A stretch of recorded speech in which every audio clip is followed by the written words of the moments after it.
Ok, gente amiga, gente querida, você está na Carvalho Pictures, o seu canal de matemática, e falamos agora do cálculo diferencial integral. Sim, estamos estudando as derivadas e existe também o conceito das derivadas sucessivas. Como assim? Que você pode ter, no caso, uma função e aí você derivou a primeira vez, sendo que essa derivada também é uma função que você pode derivar novamente. Então, nesse caso aí, você faz aquilo que a gente chama de uma segunda derivada. Traduzindo, né? A derivada primeiro de uma função, muitas vezes, ainda é uma função derivável. Então, você vai derivar a primeira vez, né? Vai fazer dy, derivada de y em função de x, e aí você, então, vai obter, no caso aí, derivando a primeira derivada, a segunda derivada. Então tem lá, né, y, dois tracinhos, ou f, duas linhas, né, de x, e aí, ou então, né, d2x sobre dx2. Nesse caso, então, maneiras diferentes de representar a derivada segunda. Se você puder derivar essa segunda derivada, no caso, então, você vai obter a derivada terceira. No caso, então, y, três tracinhos, ou f, três linhas, né, de x, ou d3x sobre dx3.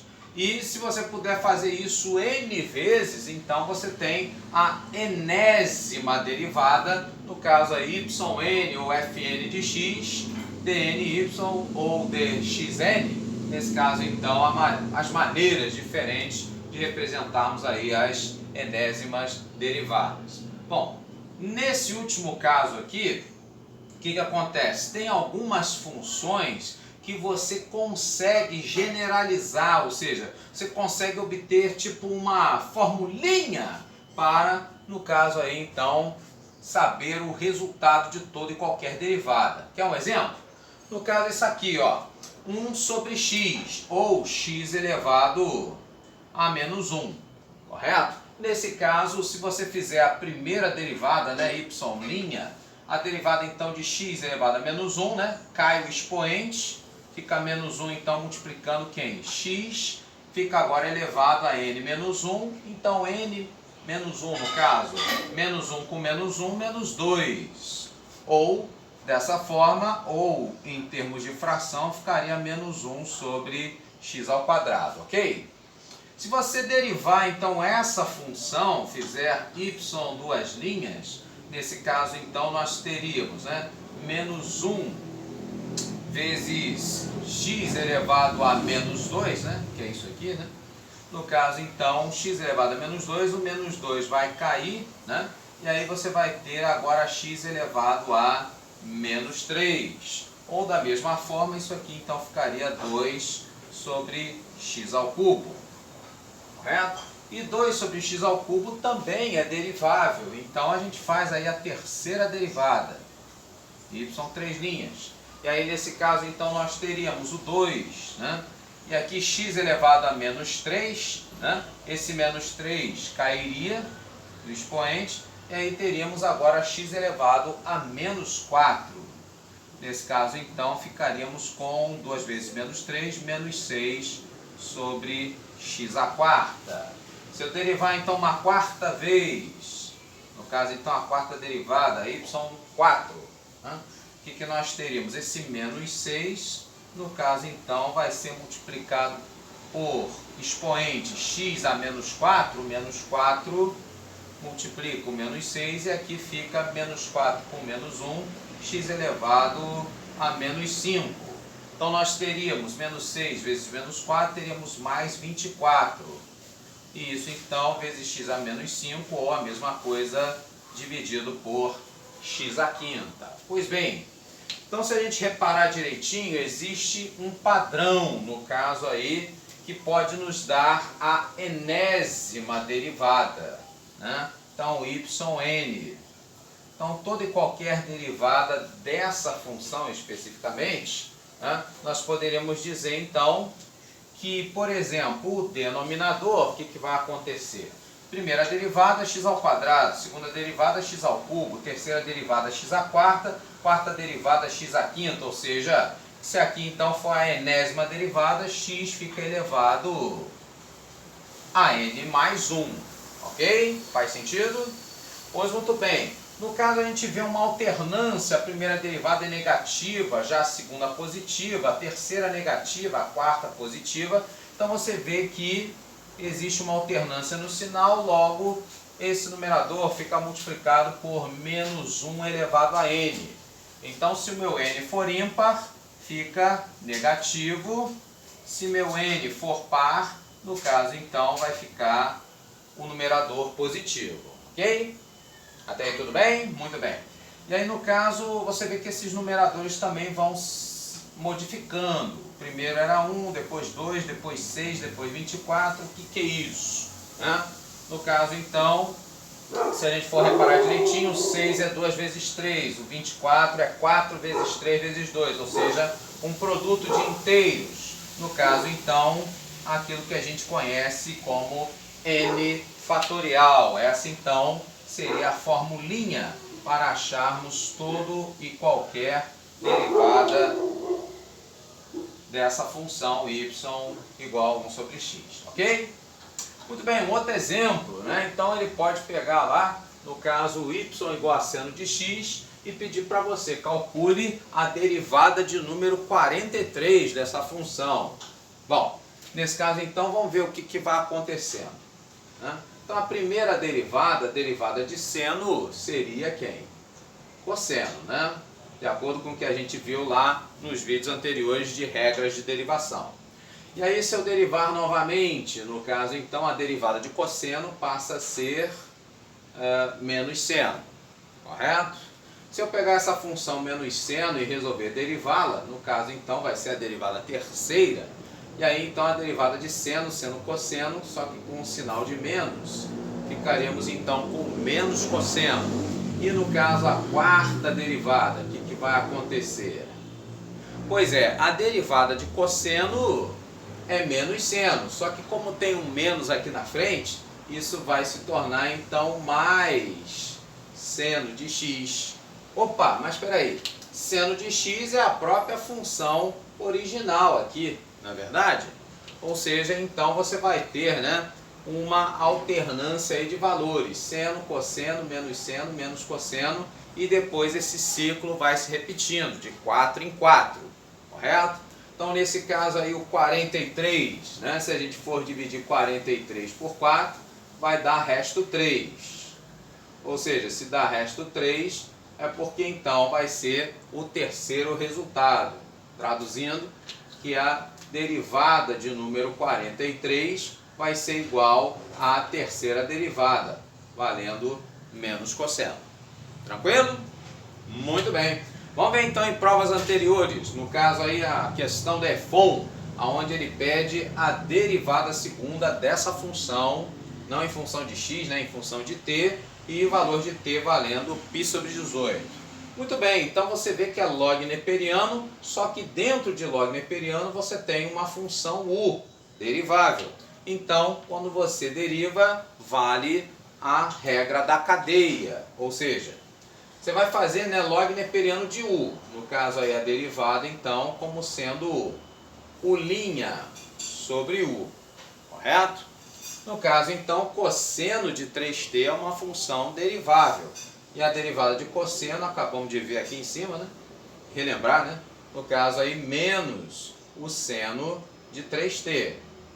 E isso então vai ficar, né, dividido pela própria função, cosseno de 3t.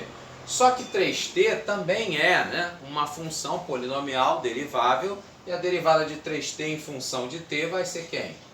3, né? Então isso aqui ficaria menos 3 vezes o seno sobre o cosseno. Só que seno sobre o cosseno, isso a gente pode, no caso aí, substituir por quem? Pela tangente. Então ficaríamos com 3 vezes a tangente de 3t. Ok? Que essa também é uma função derivável, a função tangente. No caso, como ele quer a derivada segunda, então a gente vai derivar a função tangente. E relembrando lá as regras de derivação, né? A derivada da tangente, quem é? secante ao quadrado. Isso, muito bem. Então, a secante ao quadrado de 3t, sendo que 3t também é derivável, então, pela regra da cadeia, se deriva também. Então, vai ficar menos 3 vezes 3, menos 9 vezes a secante ao quadrado de 3t. Pois muito bem. Então, no caso, vou substituir o t por π sobre 18. E aí, então, a gente vai ter essa segunda derivada para π sobre 18 valendo menos 9 vezes a secante ao quadrado de, no lugar de 3t, vai ficar 3 vezes π sobre 18. E isso, então, né, 3 simplificado com 18 vai dar quem? π sobre 6. π sobre 6, nada mais, nada menos que 180 dividido por 6, isso é 30 graus. 30 graus, no caso então, a secante, né, de 30 graus, o que seria? Bom, secante é o inverso do cosseno, correto? Então, cosseno de 30 graus daria raiz de 3 sobre 2. Como a secante é o inverso, isso vai ficar o quê? Vai ficar, no caso, o inverso de raiz de 3 sobre 2, que é 2 sobre raiz de 3. Como eu vou elevar ao quadrado esse resultado, eu não vou nem racionalizar, tá certo? E aí então nós teríamos o menos 9 vezes o 2 ao quadrado 4 e raiz de 3 ao quadrado 3, simplificando então 9 com 3, sobra aqui menos 3 vezes 4, que será menos 12, no caso a letra A nossa alternativa correta. Vamos ver então da escola naval, para fechar. No caso, então, aquilo que a gente falou anteriormente, você pode ter uma formulinha, uma derivada de ordem n, um padrão, né, para seguir isso daí. No caso, para essa função, x vezes e elevado a x, você repara então que tem uma função polinomial u, aqui uma função exponencial v, então u vezes v vai entrar na regra do produto, né, a derivada do produto, então, né, como sendo... No caso da função u vezes v, né, você vai fazer a derivação, e aí nesse caso, então, você vai ter u' vezes v mais u vezes v', ok? Então vamos fazer isso. No caso aí a nossa primeira derivada, f' de x, então, vai ser a derivada de x, que é 1, vezes a própria função, e elevado a x, e mais, no caso aí, x vezes a derivada de e elevado a x, nós vimos, né? E elevado a u, a derivada é o próprio e elevado a u, né? Nas regras de derivação, no nosso vídeo anterior. E aí então nós teríamos, colocando e elevado a x em evidência, vai somar com x com uma unidade, e elevado a x vezes x mais 1. Tudo bem? Isso aqui também, então, são duas funções. Novamente, vamos aplicar a derivada do produto. No caso agora, para achar f duas linhas de x. Então vai ficar a derivada de e elevado a x, que no caso é o próprio e elevado a x, vezes a função v, que é x mais 1, e mais a função e elevado a x e a derivada de x mais 1, que vai ser quem? 1. Ou seja, a segunda derivada, então, ela vai ficar a soma desses dois, né? Colocando em evidência e elevado a x, x mais 1 com mais 1 vai ficar x mais 2, ok? Se eu fizer então a terceira derivada, no caso aqui derivando então e elevado a x é o próprio e elevado a x, vezes a função x mais 2, e mais a função e elevado a x vezes a derivada de x mais 2, que é 1, colocando e elevado a x em evidência novamente, nós vamos ter a terceira derivada com e elevado a x que multiplica x mais 2 mais 1, x mais 3. Já deu para perceber um padrão, né? Pois é. Então, no caso aí da primeira derivada, nós tivemos e elevado a x com x mais 1. Da segunda, e elevado a x com x mais 2. Da terceira, e elevado a x com x mais 3. Logo, se eu pegar então, né, a minha enésima derivada dessa função, vai ser quem? É elevado a x vezes x mais n, não é isso? Primeira derivada, x mais 1, segunda derivada x mais 2, terceira derivada x mais 3, então enésima derivada x mais n. Tá, mas aí ele quer para x igual a 1, qual seria o valor? Então, a gente substitui, né, o x por 1, e aí a derivada enésima para x valendo 1 vai ficar e elevado a 1 vezes 1 mais n. Ou seja, e elevado a 1 é o próprio e. E isso vezes 1 mais n, ou n mais 1, né? A ordem das parcelas não altera a soma. Isso então seria a letra E, sendo então a nossa opção correta. Grande abraço e até a próxima!